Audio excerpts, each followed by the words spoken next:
Argentina acababa de convertirse en campeona del mundo por primera vez. Hay muchas personas saliendo a las calles y entre abrazos y lágrimas, esa noche se convierte en una de las más felices del país. Pero mientras el país celebraba, a menos de 1 kilómetro del Estadio Monumental, decenas de hombres y mujeres permanecían secuestrados en un centro clandestino de detención de la dictadura argentina. Algunos sobrevivientes contarían años después que podían escuchar el rugido del estadio desde allí. 2 Argentinas existían al mismo tiempo. Una aparecía en todas las televisiones del mundo, mientras la otra hacían todo lo posible para mantenerla oculta. Pero mientras sea desaparecido no puede tener ningún tratamiento especial. Es una incógnita, es un desaparecido. ¿Cómo pudo el evento deportivo más importante del planeta convertirse en la mayor vitrina de un país, mientras ese mismo país ocultaba una de las etapas más oscuras de su historia?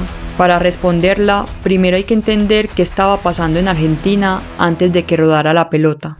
24 de marzo de 1976. Argentina despertó con un nuevo golpe de Estado. Las Fuerzas Armadas derrocaron al gobierno constitucional y tomaron el control del país. Al frente quedó una junta militar encabezada por Jorge Rafael Videla, Emilio Macera y Orlando Agosti. Para muchos argentinos, los golpes de Estado ya no era una novedad. El país llevaba décadas alternando entre gobiernos civiles y militares, pero esta vez sería diferente. Apenas tomaron el poder, la radio y la televisión dejaron de transmitir su programación habitual. En su lugar, comenzaron a escucharse marchas militares y comunicados oficiales, uno tras otro. Todos empezaban prácticamente igual. Se prohibía reunirse, se prohibía manifestarse y se restringía la circulación. Poco a poco, el miedo empezó a instalarse en la vida cotidiana de las personas. Pero mientras el país cambiaba por completo, había algo que la Junta Militar decidió no cancelar. Un evento que ya estaba programado desde hacía años, la Copa Mundial de la FIFA de 1978. Y lo que en un principio parecía ser simplemente un torneo de fútbol, muy pronto se convertiría en una oportunidad que el régimen no estaba dispuesto a desaprovechar. Si te gusta este tipo de historias, suscríbete porque en este canal vamos a seguir descubriendo historias que casi nadie cuenta. Cuando la Junta Militar llegó al poder, Argentina ya llevaba casi 10 años preparándose para organizar la Copa del Mundo. Cancelar el torneo era una posibilidad, pero también significaba perder la oportunidad de mostrarle al mundo una imagen completamente distinta de la realidad. Apenas unos días después del golpe de Estado, los máximos líderes del régimen discutieron qué hacer con el Mundial. La decisión fue clara. El torneo debía realizarse, no solo por el fútbol, sino porque podía convertirse en la mayor vitrina internacional que hubiera tenido el gobierno militar. Y si todo salía bien, millones de personas verían un país lleno de estadios, banderas y celebraciones. Un país aparentemente unido y en paz. Y para lograrlo, no importarían los costos. El presupuesto inicial, que rondaba los 70 millones de dólares, terminó multiplicándose hasta superar los 700 millones. Se construyeron nuevos estadios, se remodelaron otros. Las obras avanzaban a una velocidad pocas veces vista. Pero mientras el país veía crecer una infraestructura capaz de recibir al mundo, también comenzaban a crecer las sospechas sobre el manejo del dinero. No existía una rendición de cuentas clara, y algunos funcionarios empezaron a cuestionar públicamente el gasto que representaba el Mundial para un país que atravesaba una profunda crisis económica.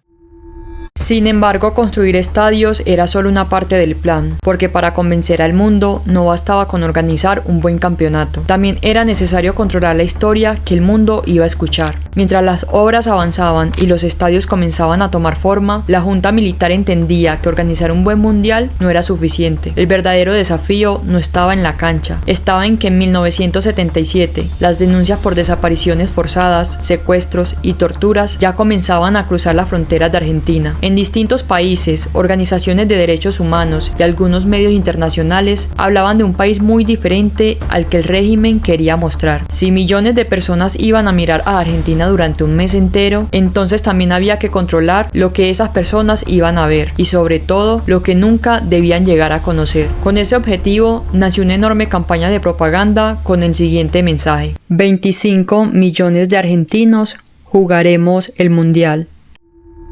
No era solo un eslogan, era una estrategia para que cualquier persona que criticara la organización del torneo o denunciara las violaciones a los derechos humanos podía ser señalada como parte de una supuesta campaña anti-Argentina. Y esa propaganda también llegó a los periódicos, a las revistas y a la televisión. Uno de los casos más recordados ocurrió cuando una importante revista deportiva publicó una supuesta carta escrita por el capitán de la selección de Holanda, Ruud Krol. En ella el futbolista describía a Argentina como un país tranquilo, afirmando incluso que sus soldados disparaban flores. El problema es que aquella carta nunca existió. Krol la desmintió públicamente poco después, dejando en evidencia hasta dónde podían llegar algunos medios para construir la imagen que el gobierno quería proyectar al mundo.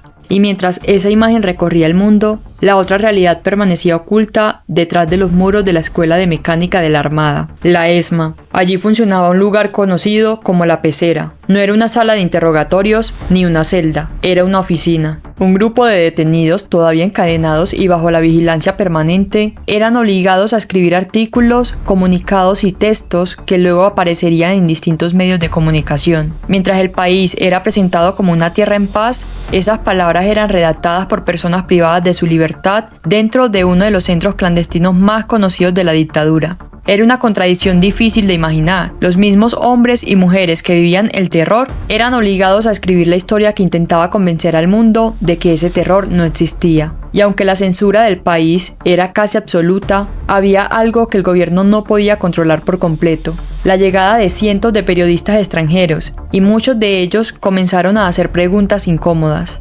Preguntas que la junta militar llevaba años evitando responder. Sin saberlo, la misma Copa del Mundo que debía limpiar la imagen del régimen también estaba abriendo una puerta para que el mundo empezara a descubrir la verdad. Mientras la atención del gobierno estaba puesta en controlar la imagen del país, había un grupo de personas completamente concentradas en otra misión: ganar el Mundial. Para César Luis Menotti, el torneo no había comenzado en 1978, había empezado 4 años antes, desde que asumió la responsabilidad como entrenador de la selección argentina. Estaba convencido de que el fútbol del país necesitaba cambiar. Mientras muchas selecciones improvisaban de un partido a otro, Menotti diseñó un proyecto a largo plazo. Quería formar un equipo con una identidad clara, un equipo protagonista, que recuperara el estilo del fútbol argentino: el toque, la posesión y la creatividad. Pero llevar esa idea a la realidad no fue sencillo. Con el paso de los años, muchos de los mejores jugadores emigraron al fútbol europeo. Lejos de rendirse, Menotti amplió la búsqueda, recorrió el país, probó decenas de futbolistas, armó distintos grupos de trabajo y evaluó a cerca de 80 jugadores antes de elegir la lista definitiva. Sin embargo, tras el golpe militar de 1976, Menotti incluso llegó a considerar dejar su cargo. Su forma de pensar y su cercanía con sectores de izquierda despertaban desconfianza dentro del nuevo gobierno. En una reunión con las autoridades, llevó preparada su renuncia, pero nunca llegó a entregarla. Contra todo pronóstico, el régimen decidió mantenerlo al frente del equipo porque consideraba que su proyecto era el único que realmente podía convertir a Argentina en campeona del mundo. Eso no significó que las presiones desaparecieran, todo lo contrario. Desde algunos sectores del poder comenzaron a exigir resultados inmediatos. Antes de una gira internacional, el vicealmirante Carlos Lacoste fue tajante: si la selección no conseguía los resultados esperados, Menotti sería reemplazado. Pero la respuesta llegó dentro del campo, porque Argentina ganó los partidos decisivos, así que el proyecto sobrevivió. Y poco a poco comenzó a tomar forma el equipo que ilusionaba a todo un país. Entonces apareció otra decisión que terminaría cambiando la historia. Menotti estaba convencido de que necesitaba recuperar a un delantero que jugaba en España, un futbolista que atravesaba el mejor momento de su carrera. Su nombre era Mario Alberto Kempes. Todavía nadie podía imaginarlo, pero unos meses después sería el hombre que llevaría a Argentina a conquistar su primera Copa del Mundo. 1 de junio de 1978. Después de 4 años de preparación, el día finalmente había llegado. Argentina inauguraba la 11ª Copa del Mundo en el Estadio Monumental. Las cámaras de televisión transmitían la ceremonia a millones de personas alrededor del mundo. Era la oportunidad que el gobierno había esperado durante años. Frente a los ojos de la gente, Argentina era un país en paz. Por eso, durante la ceremonia inaugural, el presidente de facto, Jorge Rafael Videla, dio la bienvenida a las delegaciones y declaró oficialmente inaugurado el campeonato. Pero apenas unos kilómetros más allá de las cámaras, la realidad era otra. Mientras el himno sonaba en el Monumental, las puertas de la ESMA seguían cerrándose detrás de nuevos detenidos. Mientras los fotógrafos buscaban la mejor imagen de la ceremonia, en los centros clandestinos continuaban los interrogatorios, las torturas y las desapariciones. Dos historias seguían avanzando al mismo tiempo. Sin embargo, dentro de la cancha, todo quedaba en un segundo plano. Los jugadores tenían una única misión: ganar. Argentina comenzó el torneo con una victoria frente a Hungría. Después venció a Francia en uno de los partidos más exigentes de la primera fase. Aquella noche quedó marcada por un episodio que muy pocos conocían. Horas antes del encuentro, Leopoldo Luque, delantero de Argentina, recibió la noticia de que su hermano había muerto en un accidente de tránsito. Aún así, decidió jugar y terminó marcando uno de los goles más importantes de su carrera. La ilusión crecía, el país empezaba a creer que el sueño era posible, pero el tercer partido devolvió a todos a la realidad. Italia derrotó a Argentina por 1-0. Más allá de la derrota, aquella noche dejó otra consecuencia inesperada. Argentina ya no jugaría la segunda fase en Buenos Aires. El destino ahora era Rosario. Y aunque al principio muchos lo vieron como una desventaja, terminó corriendo todo lo contrario. El estadio de Rosario Central ofrecía un ambiente completamente distinto al Monumental. Las tribunas estaban mucho más cerca del campo. La presión del público era constante. Y la selección encontró allí un impulso que parecía devolverle la confianza. Argentina derrotó a Polonia, empató con Brasil y Brasil ganó contra Polonia, lo que dejó un escenario muy claro. Para clasificar a la final, Argentina necesitaba vencer a Perú por una diferencia de al menos 4 goles. No había margen para el error. 21 de junio de 1978. Llegó el partido más importante del torneo hasta este momento. Pero antes de que rodara la pelota, ya estaban ocurriendo hechos que, con el paso de los años, alimentarían una de las mayores controversias en la historia de los mundiales. Horas antes del encuentro, Jorge Rafael Videla ingresó al vestuario de la selección peruana. La visita quedó registrada. Sin embargo, el contenido de aquella conversación nunca pudo conocerse con certeza. Al finalizar los 90 minutos, el marcador era contundente: Argentina 6, Perú 0. El resultado era exactamente el que la selección necesitaba para alcanzar la final, pero también era un resultado tan inesperado que las dudas comenzaron casi de inmediato. Con los años aparecieron distintas versiones. Algunos exjugadores peruanos aseguraron que existieron presiones y pagos para favorecer a Argentina. 6 de nosotros recibieron dinero. Otros rechazaron completamente esa versión y sostuvieron que simplemente fueron superados por un rival que jugó un partido extraordinario. También surgieron teorías sobre acuerdos políticos entre ambos gobiernos militares. Incluso se relacionó el resultado con una posterior donación de trigo de Argentina a Perú. Sin embargo, después de décadas de investigaciones, ninguna de esas hipótesis ha podido demostrarse de manera concluyente. Tampoco existe una prueba definitiva que confirme que el partido fue arreglado. Lo que sí está fuera de discusión es que aquella goleada cambió para siempre la historia del Mundial. Argentina estaba en la final y mientras millones de personas soñaban con levantar la copa, la dictadura también estaba a un solo partido de conseguir la fotografía que llevaba años buscando.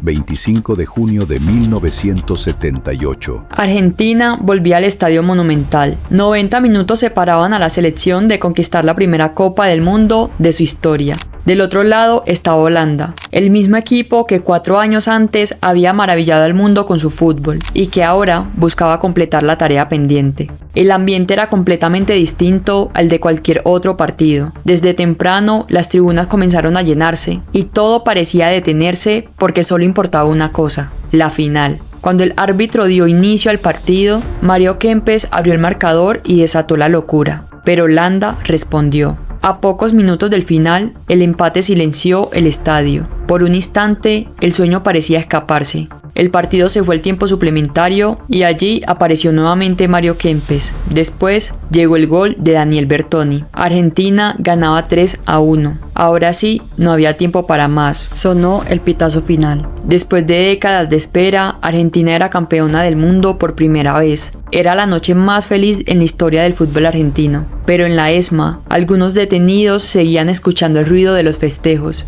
Otros fueron sacados por sus propios captores y llevados a recorrer las calles para mezclarse entre la multitud. La ciudad era una fiesta. Entre abrazos y llantos de alegría, aquellos hombres y mujeres caminaban en silencio. Nadie los reconocía. Nadie imaginaba que las personas que tenían al lado habían sido secuestradas por la dictadura. Uno de los sobrevivientes recordaría aquella noche con una frase imposible de olvidar. La gente nos veía y no se daba cuenta de que éramos desaparecidos. Con el paso de los días, cuando las calles volvieron a la normalidad, los centros clandestinos continuaban funcionando. Las desapariciones no se detuvieron y la represión siguió formando parte de la vida cotidiana de miles de argentinos. Sin embargo, el Mundial había provocado algo que la Junta Militar nunca imaginó. Durante un mes, cientos de periodistas extranjeros recorrieron el país. Muchos llegaron pensando únicamente en cubrir un campeonato de fútbol, pero terminaron encontrándose con otra historia. Comenzaron a escuchar los testimonios de las madres de Plaza de Mayo, y fue cuando las denuncias sobre desaparecidos empezaron a recibir atención internacional. Un año después, la Comisión Interamericana de Derechos Humanos visitó Argentina. El gobierno esperaba demostrar que las acusaciones eran exageradas. Las oficinas de la comisión se llenaron de personas denunciando secuestros, torturas y desapariciones. El mundo comenzó a mirar a Argentina con otros ojos, y con el paso del tiempo, la verdad fue saliendo a la luz. Se conocieron los testimonios de los sobrevivientes, se reconstruyó el funcionamiento de centros clandestinos como la ESMA, y muchos responsables terminaron siendo juzgados por crímenes de lesa humanidad. Esta experiencia colectiva que hemos vivido nos enseñe a levantar esa Argentina definitivamente eterna con la que hemos soñado. Si de verdad lo queremos, nada ni nadie nos detendrá. Hay historias que son fáciles de contar. Esta no es una de ellas, porque sería injusto decir que aquella copa fue únicamente una herramienta política. Los jugadores entrenaron durante años, compitieron y ganaron, y millones de argentinos vivieron una alegría completamente genuina. Pero también sería injusto olvidar el contexto en el que ocurrió todo. Y si algo nos enseñó el Mundial de 1978, es que el fútbol nunca ha estado completamente separado del poder, el dinero y los intereses que lo rodean. Con el paso de los años, los protagonistas cambiaron, y surgió un nuevo actor que comenzó a mover dinero alrededor del deporte más popular del planeta, las apuestas deportivas.